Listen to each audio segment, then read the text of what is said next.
Welcome to the channel. I'm Ryan Robert here with all the good stuff from recent headlines. So sit back, take a breath, and let's go over a few real stories that'll make you feel hopeful. In Madera County, California, two farm workers were busy with their morning work in the orchards when they saw smoke rising beyond the trees. A yellow school bus had stopped on the roadside and something was clearly wrong. Carlos Romero and Angel Zarco ran toward it. By the time they reached the bus, the rear section was filling with thick black smoke, and some students were still inside as flames started to spread. They assisted the driver, helping guide the children out of the available exits and leading them safely away from the growing fire. In the end, about 20 students made it out unharmed. Later, county officials honored both men for their quick actions, grateful for what they called an extraordinary moment of courage. I find this to be an incredible story because who even knows how long an emergency vehicle would have taken to get there? They saw a bus burning and they just decided to get out and act upon it. I mean, you stop and you get scared or something like that and then disaster happens and these guys just went for it. That's truly amazing. On a sunny morning in Australia's Gold Coast, the streets outside a small gas station were calm and quiet. People came and went on snack runs and fuel stops. But in the parking lot, a teenager noticed something on the ground. He bent down, picked it up, and saw it was probably thousands of dollars. Then 17-year-old Josh Pash walked straight inside the store and handed it over to the cashier. The bundle was worth almost $3,500, and security cameras confirmed it had been dropped only minutes earlier by a local business owner. When the owner realized what had happened, he tracked Josh down to say thanks. He gave Josh $1,000 as a reward, offered him a part-time job after he finished school, and even set up a GoFundMe to help Josh buy his first car, reaffirming that you never know how you could be rewarded for doing the right thing. I feel like most people would grab the cash and then they'd look around. Did anyone see me take it? Because if not, I want to back up slowly into some bushes and disappear and just take the money and run. In Bicester, England, the morning commuter trains at the town's North Station were running smoothly and on schedule, until passengers spotted something strange sitting between the rails. From a distance, it looked like a rock or maybe some misplaced equipment. But then it shifted, and people realized that they were looking at a tortoise. Passengers alerted Chiltern station staff to walk the line and reach him.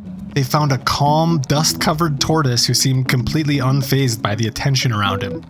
Staff affectionately named him Mr. T for Mr. Tortoise. Luckily, the little guy wasn't injured or stuck, and staff confirmed he hadn't caused any disruption to the service. They carried him back to the station where he got a bit of VIP treatment, some water and a few leaves of lettuce from the station cafe. Chiltern Railways then posted an appeal on local social pages asking if anyone was missing a tortoise. A few hours later, the owners came forward, relieved to know that their wandering pet was saved. And I love how the staff takes him to this cafe, and now all of a sudden the tortoise is like a really welcome distraction for everyone as they're feeding him lettuce, getting him all the stuff he needs, water, pampering him, maybe fluffing him with pillows, making sure he's comfortable. In Hale, England, at Paradise Park Wildlife Sanctuary, staff noticed a 4-month-old flamingo was missing from its habitat. It seemed during a normal exercise session, the young bird named Frankie was lifted unexpectedly by a strong gust of wind, and once she was airborne, she kept going. For days, there was no reliable sightings. Staff searched, posted updates, and compared reports, but nothing matched. Frankie had simply vanished into the coastal sky. Then, weeks later, photos began appearing from Brittany in northern France. A lone pink flamingo confidently wading in the shallows. It was wearing a leg band that looked familiar. When staff compared the number and the markings, they realized it was her. Frankie had crossed over 100 miles and was now feeding and moving like a wild bird. She looked healthy and completely at ease. Every report described her doing exactly what she used to do in England, only now in the marshes of France. Paradise Park shared an update that they were relieved to know she was safe, even if she had chosen a new home. They have no plans to retrieve her because she's thriving in France, and there are strict health and biosecurity rules that make a rescue nearly impossible. I love how this one feels like it's a Disney movie where the flamingo decides, oh, I'm going to be myself and I'm going to do my own things and make my own friends. Like so much so that then the researchers are like, yes, he does belong there. Let's let the flamingo live his life. On Wharton Beach near Esperance in Western Australia, a family was doing something they do often, riding along the sand, stopping to collect trash and clear the shoreline. Among the usual plastic and driftwood, they spotted a glass bottle half buried in the sand. It was cloudy, sealed shut, and just heavy enough to make them wonder what might be inside. When they opened it, they found 2 letters from way back in 1916. They had been handwritten aboard a ship by 2 young Australian soldiers, Malcolm Neville and William Harley, on their way to the First World War. One of the letters was just a short message written for whoever might find it someday. Goodbye and good luck to all. The other letter more playfully noted that they were having a good time and that the food is real good so far, with the exception of one meal which we buried at sea. Both letters went into that single bottle before it was thrown overboard, left to drift wherever the current wanted to take it. Neville didn't make it back from action the following year. Harley survived and returned home. Their words stayed sealed for more than a century until a family cleaning the beach picked them up with the rest of the rubbish. The Australian War Memorial confirmed that the names in the letters matched military records, and the finder contacted descendants of both soldiers.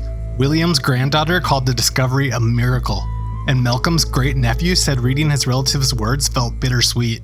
I love the idea of getting this message over 100 years later from a relative that you've never even met, picturing them as these rowdy guys on a boat, probably laughing, burying this bottle, just not a care. They had no idea that some historical society was going to find it later on, and they were literally just having fun. At the northern and southern edges of Sri Lanka, in districts once marked by decades of conflict, the land sits quiet. Fields stretch toward the horizon, shaped by warning signs and long memories of the civil war that ended in 2009. For years after the fighting stopped, families couldn't return. The ground was still dangerous, seeded with unexploded landmines left behind in the chaos. But slowly, one patch at a time, teams began to move through the old front lines. They're part of the Halo Trust, a non-profit that's been clearing landmines in Sri Lanka since 2002, using both manual tools and mechanized machines. This year, their work reached a milestone once thought out of reach. Halo announced that they've now cleared 300,000 landmines, releasing more than 120 square kilometers of land and allowing over 280,000 people to return safely to their homes and farmland. Every cleared square meter is a rice field reopened, a school rebuilt, a family finally able to stand on their own land again. Globally, Halo has cleared over 2 million landmines, enough to give millions of people a chance to return safely to their homeland. This one's just heartbreaking that the land got taken away in the first place. This is not only bad for humans, this is bad for wildlife, this is bad for our environment. So I think what Halo Trust is doing is one of the most important projects. I hope that they're able to continue and acquire lots of funding to just keep at it. Across Australia, researchers spent years following the lives of more than 10,000 older adults, all over the age of 70, to understand what helps the brain stay healthy later in life. They tracked medical exams, lifestyle habits, and cognitive changes over time. When they compared who developed dementia and who did not, one pattern came through clearly. Older adults who said they listened to music often had a much lower chance of developing dementia. For some, the risk was about 1/3 lower than people who rarely or never listened to music. The pattern showed up again in those who played a musical instrument, who also had a noticeably reduced risk. The study, published in the International Journal of Geriatric Psychiatry, can't prove that music prevents dementia, but scientists say music engages many parts of the brain at once, including areas for memory, movement, and emotion. For people in their 70s and beyond, something as simple as weaving music into everyday life might offer a little more resilience as the years go on. This would be a good reason for governments and cities to keep putting money into creative projects, keep churning out those musicians that are giving us this amazing music. It's a great excuse to always be seeking out something else that you might like, finding other people's bands, just getting really communal with this sort of thing as well. What a great thing to bring people together.